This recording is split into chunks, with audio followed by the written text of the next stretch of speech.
There is a version of power that nobody talks about. Not the power of achievement, not the power of wealth or status or influence or any of the external markers that the world has decided are evidence of a successful life. A quieter power, a deeper power, a power that most people never develop because the world they live in makes it almost impossible to value something you cannot immediately display. It is the power of privacy. And I want to talk to you today about something that the most grounded, most secure, most genuinely powerful people in the world understand at a level that most people never reach. Something that sounds almost counterintuitive in a culture that has made visibility the highest virtue, that has made sharing the default and silence the exception, that has made the public performance of a life more important than the private living of one. What you choose not to share is just as important as what you choose to do. Let me say that again, because I need it to land. What you choose not to share is just as important as what you choose to do. Because the energy of your life does not just depend on what you build, it depends on what you protect. The momentum of your growth does not just come from the actions you take, it comes from the intentions you guard. The strength of your character does not just come from what you show the world, it comes from what you hold close enough that the world's opinion of it never gets a chance to touch it. There are 6 things in your life right now that need that kind of protection. 6 areas where your silence is not weakness or secretiveness or dishonesty, where your silence is strategy, where your silence is strength, where what you keep private is the very thing that makes everything else possible. The first thing you must keep private is the progress you are making before it is real. There is something that happens in the early stages of any meaningful work, any genuine attempt to build something or become something or change something fundamental about your life.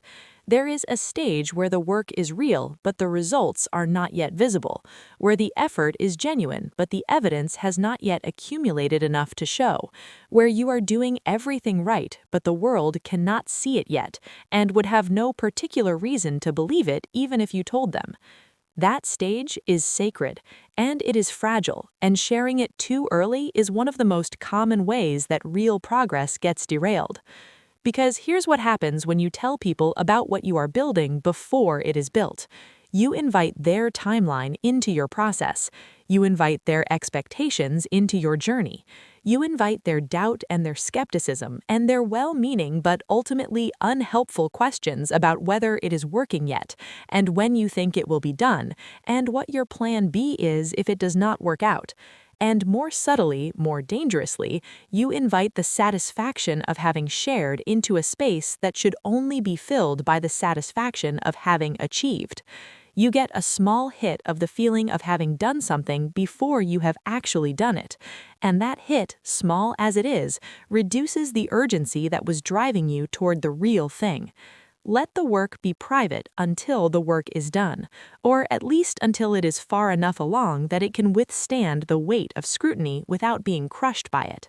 Show people what you built, not the blueprint, not the construction site, the finished thing.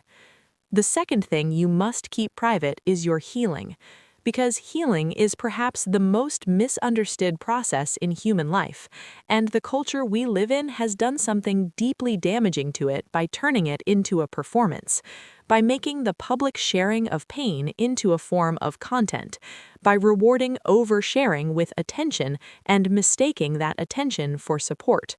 Real healing is not a performance, it is a process, a private, non-linear, deeply personal process that requires safety and time and the absence of an audience judging whether you are doing it correctly or quickly enough. When you share your healing process publicly or with people who have not earned the right to hold it, you do not get the safety that healing requires. You get judgment, you get unsolicited advice from people who have not been where you are and do not understand what you are going through. You get the pressure to perform recovery in a way that satisfies your audience rather than actually serves your healing. You get people who will define you permanently by the wound you shared with them, who will see you through the lens of that wound long after you have moved beyond it. Your healing belongs to you. Share it with your therapist. Share it with the 1 or 2 people in your life who have proven through consistent, patient, unconditional support that they can hold what is tender in you without dropping it. Share it with people who have walked the same path and earned the understanding that comes only from having lived through something similar. But protect it from the casual audience, not because your pain is shameful, but because your healing is sacred, and sacred things deserve sacred spaces, not public ones. The third thing you must keep private is the exact nature of your closest relationships. Not the existence of them, not the love or the gratitude or appreciation you feel. Those things can and should be expressed, but the intimate details, the private dynamics, the specific conversations and conflicts and moments of vulnerability that make a relationship real and deep and genuine. Because what you share about your closest relationships is almost always heard through the filter of the listener's own experience, their own wounds, their own complicated feelings about love and loyalty and what people deserve from each other. And that filter distorts. It adds meaning that was not there and removes meaning that was. It shapes the listener's perception of the people you love in ways that do not accurately reflect who those people are. And once a perception is formed, it is almost impossible to fully undo. You can move through a difficult moment in a relationship and come out the other side with deeper understanding and renewed love, but the person you told about that difficult moment has not had that journey with you. They are still standing where you left them when you shared, still holding the version of your relationship and the people in it that you described in your worst moment. Keep the intimate details of your closest relationships close, not because you have something to hide, but because those relationships deserve the protection of privacy, because the people you love deserve to be known through their actions and their character and their direct relationship with others, rather than through your descriptions of them in moments of difficulty or pain. The fourth thing you must keep private is your spiritual or philosophical journey.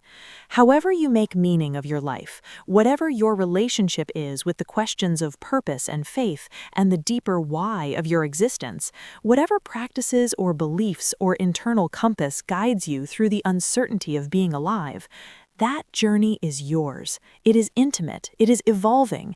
It is something that changes and grows and sometimes contradicts itself and sometimes feels certain and sometimes feels like nothing but questions. And it is exactly the kind of thing that loses something essential when it becomes a topic of public debate or casual conversation, because other people's reactions to your spiritual or philosophical journey are almost never purely about the journey itself. They are filtered through their own beliefs, their own defenses, their own need to have you confirm or challenge what they already believe. They push back not because your journey is wrong, but because it is different from theirs, and different feels threatening when it touches something as deep as meaning and faith and purpose. Or they agree too enthusiastically, and in doing so project their own journey onto yours in ways that make it less yours and more theirs. Neither response serves your journey. Neither helps you find your own truth more clearly or live more authentically according to what you actually believe. Both responses pull the journey out of the private, exploratory, genuinely personal space where it thrives and into the public, performative space where it becomes more about other people's reactions than about your actual relationship with the deepest questions of your life. Keep your journey private, not because it is something to be hidden, but because it is something too important to be handled carelessly.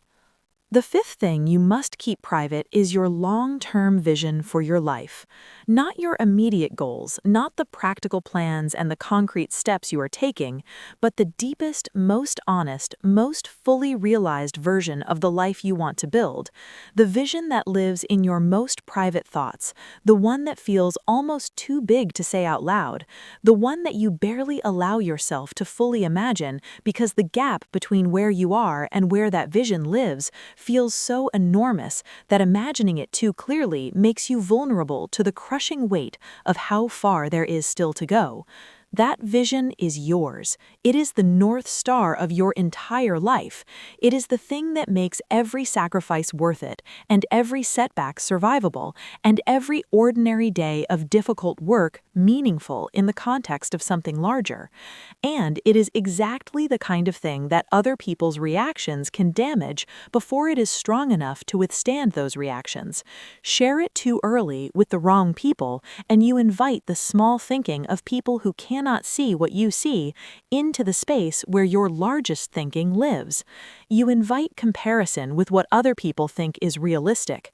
You invite the subtle, sometimes unconscious diminishment that happens when the people around you are not capable of holding a vision as large as yours without feeling threatened by it or confused by it or compelled to bring it down to a size that feels more manageable to them.